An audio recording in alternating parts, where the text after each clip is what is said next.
Our names are Lauren Bain, Manaka, Jen, Grace, and Fiona, and this is our project on mental health crises, particularly affecting high school students and high school students of color. Our zine covers this issue that many students of color face, and will demonstrate how severe the issue is and also offer methods of self-care for our target audience, which is high school students of color, to help ease some mental health struggles of a daily high schooler that they might not otherwise be able to afford or access. The title is a play on the popular saying mind, body, soul as a way of life. Mind Body Zine references our zine's concentration on mental health and a recommendation to focus on your mental, physical, and intellectual health equally to lead a stable and well-balanced lifestyle. Now I'll be reading on behalf of Fiona about our cover picture.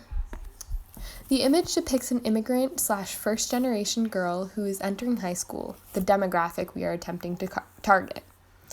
She's wearing a mask which demonstrates her ability to hide her emotions. Surrounding the girl, there are words written in foreign languages.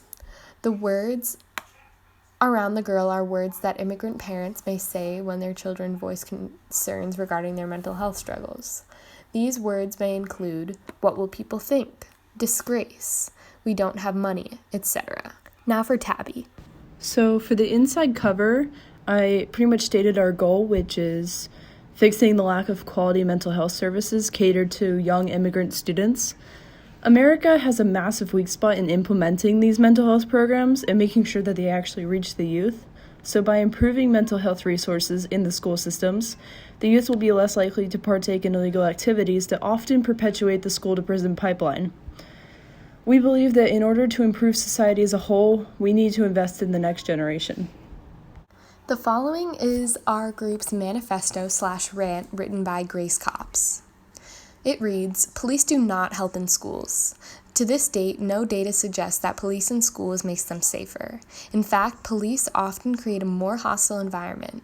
They're trained to do one thing, arrest and detain, creating the school-to-prison pipeline. 1.7 million students are in schools with police but no counselors, and 14 million are in schools that have police but no counselors, psychologists, social workers, or nurses." On the left page, Grace shares many facts and figures regarding mental health of teenagers in America, and it really goes to show that mental health conditions are much more prevalent than most people assume, and that mental illness is an epidemic alongside COVID-19 that has yet to be resolved. The difference is this has been going on for centuries, since the beginning of time, and often many adults try to sweep it under the rug, which is only contributing to a higher rate of suicide and life-altering illnesses that make it very hard to live. On the left page, Grace shares our solution, which is to put more counselors in schools. Not only does it provide students an outlet to talk about their feelings or any conditions they have or issues they have outside of school, but it also helps them perform better in school. Higher performing school districts have a higher school counselor to student ratio, whereas lower performing districts have a much lower school counselor to student ratio. On the right page, Manaka shares a crossword puzzle for self-care and explains how games are actually very helpful to the body. She believes that games in general help the body to relax and relieve stress. It takes time away from harsh reality, taking time to have a break from all social expectations of health. There are a wide range of games that are advantageous. One of them is crosswords. Crosswords especially are effective to have a break from reality. With this reason, Manaka created a crossword puzzle about mental health. The clues she gave are meanings of each word so that people can learn more about the issue while playing. She made the clues easier for the audience to solve this crossword. She didn't want them to feel stressed when solving this puzzle. Thus, she chose words that have connotations with mental health, such as depression, health, wellness, etc.